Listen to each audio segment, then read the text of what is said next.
ಈಗ ಪ್ರೀವಿಯಸ್ ವಿಡಿಯೋದಲ್ಲಿ ನಾವು ಏರಿಯಾ ಆಫ್ ಸರ್ಕಲ್ ಮತ್ತೆ ಏರಿಯಾ ಆಫ್ ರೆಕ್ಟ್ಯಾಂಗಲ್ ನೋಡಿದ್ವಿ. ಇವಾಗ ನಾವು ಇನ್ನೊಂದೆರಡು ಪ್ರೋಗ್ರಾಮ್ ನೋಡಿ ಸ್ವಲ್ಪ ವೇರಿಯಬಲ್ ಅಂದ್ರೆ ಏನು ಆ ರೀತಿ ನೋಡ್ತಾ ಹೋಗೋಣ. So area of triangle given three sides ಅಂದ್ರೆ ಮೂರು ಸೈಡ್ ನಮಗೆ ಕೊಟ್ಟಿರ್ತಾರೆ. ಅವಾಗ ಏನು ಫಾರ್ಮುಲಾ ನೀವು ನೋಡಿದ್ರಿ, ಪ್ರೈಮರಿ ಸ್ಕೂಲ್ ಅಲ್ಲಿ ನೋಡಿದ್ರಿ. ಏರಿಯಾ ಆಫ್ ಟ್ರಯಾಂಗಲ್ ನಮಗೆ ಏನಂತ ಕೊಟ್ಟಿದ್ರು ಫಾರ್ಮುಲಾನ, square root of S into S minus A into S minus B into S minus C ಅಂತ ಕೊಟ್ಟಿದ್ರು. ಇಲ್ಲಿ ಎಸ್ ಅಂದ್ರೆ ಏನು? ಎಸ್ ಅಂದ್ರೆ A plus B plus C divided by 2. ಈಗ ನಾನು A plus B plus C ನ ಪ್ಯಾರಾಂಥಿಸಿಸ್ ಒಳಗಡೆ ಹಾಕಿದ್ದೀನಿ. ಇದನ್ನ ಪ್ಯಾರಾಂಥಿಸಿಸ್ ಅಂತ ಹೇಳ್ತೀವಿ. ಇದನ್ನ ನಾವು ಸ್ಮಾಲ್ ಬ್ರಾಕೆಟ್ ಅಂತ ಹೇಳ್ಬಾರ್ದು, ಪ್ಯಾರಾಂಥಿಸಿಸ್ ಅಂತ ಹೇಳ್ಬೇಕು. ಇದನ್ನ ಪ್ಯಾರಾಂಥಿಸಿಸ್ ಅಂತ ಹೇಳ್ಬೇಕು. ಇದನ್ನ ನಾವು ಫ್ಲವರ್ ಬ್ರೇಸಸ್ ಅಂತ ಹೇಳ್ತೀವಿ. ಫ್ಲವರ್ ಬ್ರೇಸಸ್ ಅಂತ ಹೇಳ್ತೀವಿ. ಇದನ್ನ ನಾವು ಸ್ಕ್ವೇರ್ ಬ್ರಾಕೆಟ್ ಅಂತ ಹೇಳ್ತೀವಿ. ಸೊ ಸಿ ಲ್ಯಾಂಗ್ವೇಜ್ ಅಲ್ಲಿ ಹಿಂಗೆ ಯೂಸ್ ಮಾಡ್ಬೇಕು, ನೀವು ಸ್ಕ್ವೇರ್ ಬ್ರಾಕೆಟ್ ಅಂತಾನೆ ಹೇಳ್ಬೇಕು. ಸೊ ನೀವೇನಾದ್ರೂ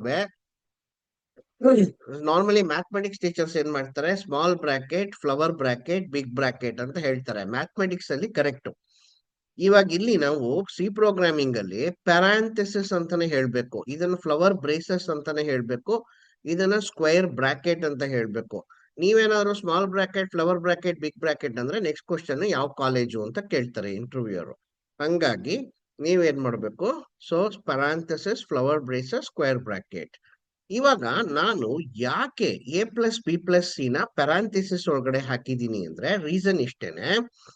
ಇಲ್ಲಿ ಈ ಮುಂದೆ ನಾನು ಹೇಳ್ಕೊಡ್ತೀನಿ, ಆಪರೇಟರ್ಸ್ ಹೇಳ್ಕೊಟ್ಟಾಗ ನಾನು ಹೇಳ್ಕೊಡ್ತೀನಿ. ಈ ಸ್ಲಾಶ್ ಅನ್ನೋದು ಡಿವಿಷನ್ ಅಲ್ವಾ? ಈ ಪ್ಲಸ್ ಮತ್ತೆ ಡಿವಿಷನ್ ತಗೊಂಡ್ರೆ ನೀವು ಅಕಸ್ಮಾತ್ ಏನಾದ್ರು ಇದನ್ನ ಎ ಪ್ಲಸ್ ಬಿ ಪ್ಲಸ್ ನ ಪ್ಯಾರಾಂಥಿಸಿಸ್ ಇಲ್ದೆ ಬರ್ದಿದ್ರಿ ಅಂತ ಅನ್ಕೊಳ್ಳಿ, A plus B plus C divided by 2 ಅಂತ. ಅವಾಗ ಏನಾಗ್ತಿತ್ತು ಅಂದ್ರೆ ಈ C divided by 2 first valuation ಆಗ್ಬಿಡ್ತಿತ್ತು, ಎವ್ಯಾಲ್ಯೂಯೇಟ್ ಆಗಿ ಅದನ್ನ ಎ ಪ್ಲಸ್ ಬಿಗೆ ಆಡ್ ಮಾಡ್ತಾ ಇತ್ತು. ಅವಾಗ ನಿಮ್ಗೆ ತಪ್ಪು ಏರಿಯಾ ಬರುತ್ತೆ. ಹಂಗಾಗಿ ನಾವೇನ್ ಮಾಡ್ಬೇಕು, A plus B plus C ನ ಪ್ಯಾರಾಂಥಿಸಿಸ್ ಒಳಗಡೆ ಹಾಕ್ಬೇಕು. ಇದನ್ನ ನಾನು ನಿಮಗೆ ಆನ್ಲೈನ್ GDB ಟೈಪ್ ಮಾಡಿ ತೋರಿಸ್ಬಿಡ್ತೀನಿ, ಅವಾಗ ಈಸಿ ಆಗುತ್ತೆ. Hash include stdio dot h, ತಲೆ ಕೆಡಿಸ್ಕೊಂಬಾರ್ದು ಯಾಕೆ ಅಂತ. Void main. ಈಗ ನನಗೆ 3 ಸೈಡ್ಸ್ ಬೇಕು ಅಲ್ವಾ, ಫ್ಲೋಟ್ ಎ ಕಮ ಬಿ ಕಮ ಸಿ ಮತ್ತೆ ಎಸ್ ಅಂದ್ರೆ calculate A plus B plus C divided by 2 ಮಾಡಿದಾಗ ಏರಿಯಾ ಸ್ಟೋರ್ ಮಾಡಕ್ಕೆ ಏರಿಯಾ ಅಂತ ತಗೊಂಡೆ. ನಾನು ಏನ್ ಅಕ್ಸೆಪ್ಟ್ ಮಾಡ್ಬೇಕು ಯೂಸರ್ ಇಂದ? Enter. So 3 sides of A triangle ಅಂತ ಹೇಳ್ತೀನಿ. ಸ್ಲಾಶ್ ಎನ್ ಕೊಟ್ಟೆ ಅಂದ್ರೆ ಕರ್ಸರ್ ನೆಕ್ಸ್ಟ್ ಲೈನಿಗೆ ಹೋಯ್ತು. ನೆಕ್ಸ್ಟ್ ಏನ್ ಮಾಡ್ತೀನಿ, scan F, percentage F, percentage F, percentage F, ampersand A, ampersand B, ampersand C ಅಂತ ಹೇಳ್ತೀನಿ. Next S equal to A plus B plus C divided by 2. S equal to parenthesis ಒಳಗಡೆ ಕೊಡ್ಬೇಕು, ಯಾಕೆ ಅಂತ ನಿಮಗೆ ಗೊತ್ತಿದೆ ಇವಾಗ already. A plus B plus C divided by 2 ಅಂತ ಹೇಳ್ದೆ. ಈಗ ನಾನು ಏರಿಯಾ ಕ್ಯಾಲ್ಕುಲೇಟ್ ಮಾಡಬೇಕು. ಏರಿಯಾ ಈಕ್ವಲ್ ಟು, ಈಗ ನೋಡಿ ನಾನು ಈ ರೀತಿ ಮಾಡ್ಬೇಕಲ್ವಾ, square root of area equal to square root of S into S minus A into S minus B into S minus C. ನನಗೆ ಹೆಂಗ್ ಮಾಡೋದು? ಹಂಗ್ ಬರಲ್ಲ ನಂಗೆ. ಆದ್ರೆ ಈ ತರ ಎಲ್ಲಿ ನಾನು ಆಪರೇಟರ್ ಎಲ್ಲ ಸಿಂಬಲ್ ಎಲ್ಲ ಹುಡುಕ್ತಾ ಹೋಗ್ಬೇಡಿ ಕಂಪ್ಯೂಟರ್ ಅಲ್ಲಿ, ಎಲ್ಲಿದ್ಯಪ್ಪ ಇದು ಅಂತ. ಈಗ ಎಸ್ ಇಂಟು ತಾನೆ, ಹಿಂಗ್ ಬರೀಬೋದಾ? ಎಸ್ ಇಂಟು ಅನ್ನಕ್ಕೆ ಸಿ ಲ್ಯಾಂಗ್ವೇಜ್ ಅಲ್ಲಿ ನಾವು ಈ ಸಿಂಬಲ್ ಯೂಸ್ ಮಾಡಲ್ಲ. ಓಕೆ, ಸೊ ಈ ಸ್ಟಾರ್ ಯೂಸ್ ಮಾಡ್ತೀವಿ. S into S minus A into S minus B into S minus C ಕೊಟ್ಟೆ. ಇವಾಗ ಇದಿಷ್ಟಕ್ಕೂ ಸ್ಕ್ವೇರ್ ರೂಟ್ ಹಾಕ್ಬೇಕು ತಾನೆ. ನಾನೇನ್ ಮಾಡ್ತೀನಿ, ಇದಿಷ್ಟಕ್ಕೂ ತಗೊಂಡು ನನಗೆ ಒಂದು ಅಸಿಸ್ಟೆಂಟ್ ಇದೆ, ಏನು, ಸ್ಕ್ವೇರ್ ರೂಟ್ ಅಂತ ಒಂದು, ಅದು ಫಂಕ್ಷನ್ ಅಂತ ಹೇಳ್ತೀವಿ, ಮುಂದೆ ನಿಮಗೆ ಗೊತ್ತಾಗುತ್ತೆ, SQRT ಅಂತ. ಜಸ್ಟ್ ಆ SQRT ಗೆ ಕೊಟ್ಬಿಟ್ರೆ ಸೊ ಇದಿಷ್ಟನ್ನು ಅದು ಇದ್ರ ಸ್ಕ್ವೇರ್ ರೂಟ್ ಫೈಂಡ್ ಔಟ್ ಮಾಡಿ ಕೊಡುತ್ತೆ. ಸೊ ನಾನು ಇಲ್ಲಿ ಏನ್ ಮಾಡ್ತೀನಿ, SQRT ಅದಕ್ಕೆ ಬದಲು S into S minus A into S minus B into S minus C ಕೊಟ್ಟೆ. ಈಗ ಇದಿಷ್ಟನ್ನು ಸ್ಕ್ವೇರ್ ಬ್ರಾಕೆಟ್ ಅಲ್ಲಿ ಹಾಕ್ತೀನಿ, ಸಾರಿ ಪ್ಯಾರಂಥಿಸಿಸ್ ಅಲ್ಲಿ ಹಾಕ್ಬಿಟ್ಟು ನಾನೇನ್ ಮಾಡ್ತೀನಿ ಇಲ್ಲಿ ಎಸ್ ಕ್ಯೂ ಆರ್ ಟಿ ಅಂತ ಕೊಟ್ಟೆ.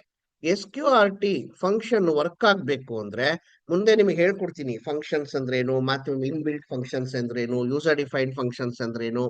ಈಗ ಅದಕ್ಕೆ ತಲೆ ಕೆಡಿಸ್ಕೊಳಕ್ ಹೋಗ್ಬೇಡಿ.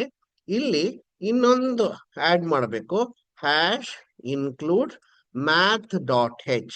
At this point of time ಅಲ್ಲಿ ನನಗೆ ಸ್ಕ್ವೇರ್ ರೂಟ್ ಫಂಕ್ಷನ್ ವರ್ಕ್ ಆಗ್ಬೇಕು ಅಂದ್ರೆ ಈ ಮ್ಯಾಥ್ ಡಾಟ್ ಹೆಚ್ ಇರಬೇಕು ಅಂತ ಮಾತ್ರ ಅರ್ಥ ಮಾಡ್ಕೊಳ್ಳಿ. ಮುಂದೆ ನಿಮಗೆ ಫಂಕ್ಷನ್ಸ್ ಅಲ್ಲಿ ಕ್ಲಿಯರ್ ಆಗತ್ತದು.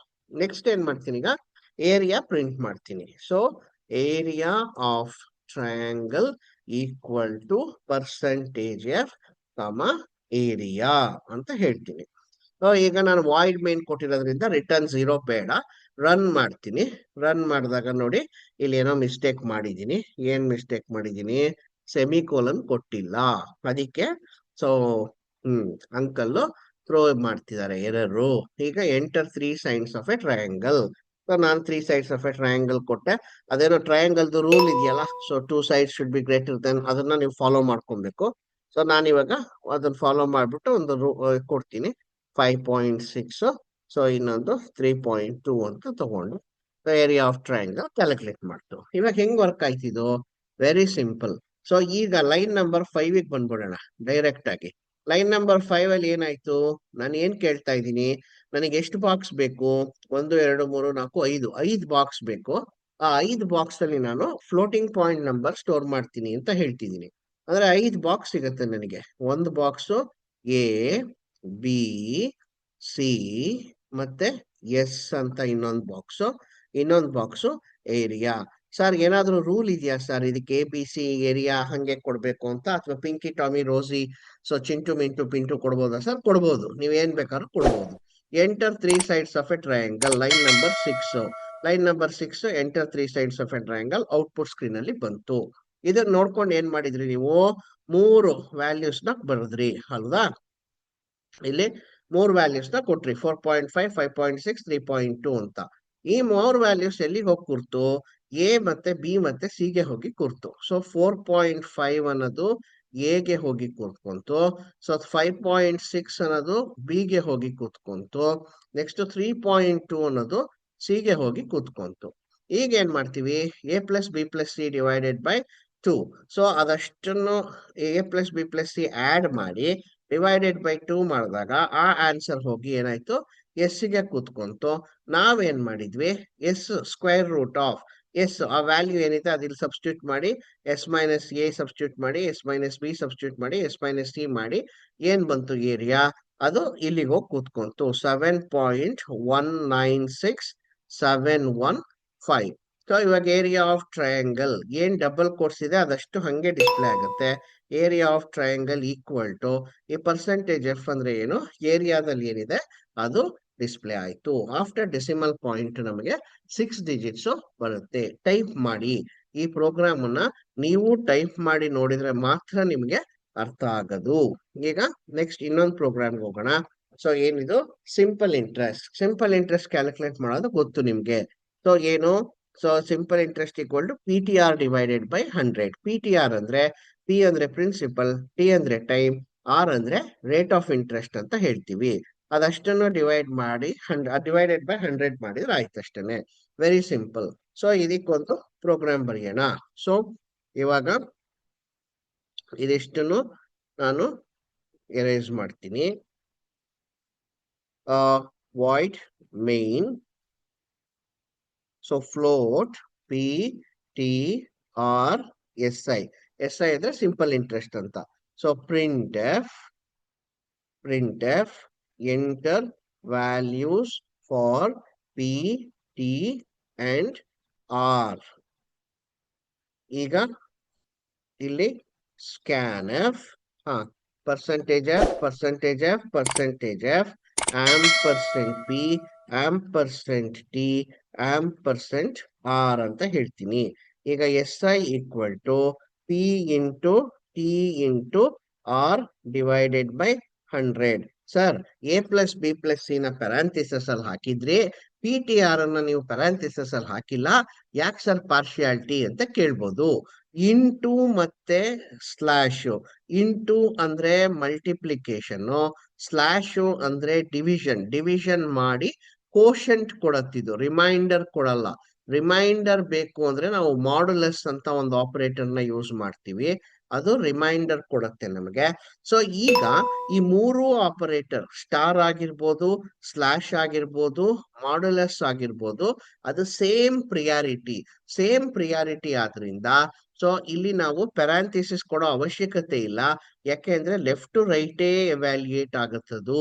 ಫಸ್ಟ್ ಪಿ ನ ಟಿ ಗೆ ಮಲ್ಟಿಪ್ಲೈ ಮಾಡಿ, ಟಿ ನ ಆರ್ ಗೆ ಮಲ್ಟಿಪ್ಲೈ ಮಾಡಿ, ಆಮೇಲೆ ಅದನ್ನ ಡಿವೈಡೆಡ್ ಬೈ 100 ಮಾಡುತ್ತೆ. ಸರ್ ಇಲ್ಲ ಸರ್ ನಾನು ಪ್ಯಾರಾಂಥಿಸಿಸ್ ಕೊಡ್ತೀನಿ ಸರ್ ಅಂತ ಅಂದ್ರೆ ಕೊಡಿ, ಅದೇನ್ ಬೇಜಾರ್ ಮಾಡ್ಕೊಳ್ಳಲ್ಲ, ಪ್ಯಾರಾಂಥಿಸಿಸ್ ಕೊಟ್ರು ಪರವಾಗಿಲ್ಲ. ಸೊ ಅದಕ್ಕೇನು ಕಂಪೈಲರಿಗೆ ಬೇಜಾರಾಗಲ್ಲ. ಸೊ ಈಗ next print F. So simple interest equal to percentage F. So SI ಅಂತ ಹೇಳ್ತೀನಿ. ಈಗ ನಾನು ರನ್ ಮಾಡ್ತೀನಿ, ಪ್ರೋಗ್ರಾಮ್ ರನ್ ಮಾಡಿದೆ. Enter values of PTR. Principal 10,000 ರೂಪಾಯಿ ತಗೊಂಡಿದ್ದೀನಿ ಅಂತ ಅನ್ಕೊಳ್ಳಿ, ಅಥವಾ 1,00,000 ರೂಪಾಯಿ ತಗೊಂಡಿದ್ದೀನಿ. ಟೈಮು 1 ಇಯರ್ಗೆ ತಗೊಂಡಿದ್ದೀನಿ. ಸೊ 1 ಇಯರ್ ಅನ್ನೋದನ್ನ ನಾನು ಹೆಚ್ಚು ಕಮ್ಮಿ ಒಂದು 365 ಡೇಸ್ ಅನ್ನೋ ತರದಲ್ಲಿ ಹೇಳ್ತೀನಿ ಅಂತ ಅನ್ಕೊಳ್ಳಿ. ಸೊ ಈಗ rate of interest 3.5. Okay, so ಈಗ ಕ್ಯಾಲ್ಕುಲೇಟ್ ಮಾಡಿದೆ. ಸೊ ಇದು ಇಷ್ಟು ಸಿಂಪಲ್ ಇಂಟ್ರೆಸ್ಟ್ ಕ್ಯಾಲ್ಕುಲೇಷನ್ ಕೊಡ್ತು. ಓಕೆ, ಸೊ ಇಷ್ಟನ್ನ ಈ ಎರಡೂ ಪ್ರೋಗ್ರಾಮ್ ಅನ್ನ ನೀವು ಟೈಪ್ ಮಾಡಿ ನೋಡ್ಬೇಕು. ಈ ಟೈಪ್ ಮಾಡ್ಲಿಲ್ಲ ಅಂದ್ರೆ ನಿಮಗೆ ಗೊತ್ತಾಗಲ್ಲ. ನೆಕ್ಸ್ಟ್ ಕ್ಲಾಸ್ ಅಲ್ಲಿ ನಾನು ಏನ್ ಮಾಡ್ತೀನಿ, ಸೊ ವೇರಿಯಬಲ್ ಅಂದ್ರೆ ಏನು ಅದನ್ನೆಲ್ಲ ನಾನು ಹೇಳ್ಕೊಡ್ತೀನಿ ನೆಕ್ಸ್ಟ್ ವಿಡಿಯೋದಲ್ಲಿ. ಇವಾಗ ಇಲ್ಲಿ ತನಕ ನಾನು ಏನೇನ್ ಮಾಡಿದೀನಿ ಅಷ್ಟನ್ನು ನೀವು ಟೈಪ್ ಮಾಡಿ, ಅವಾಗ ಮಾತ್ರ ನಿಮಗೆ ಅಂದಾಜು ಬರೋದು. Okay, thank you.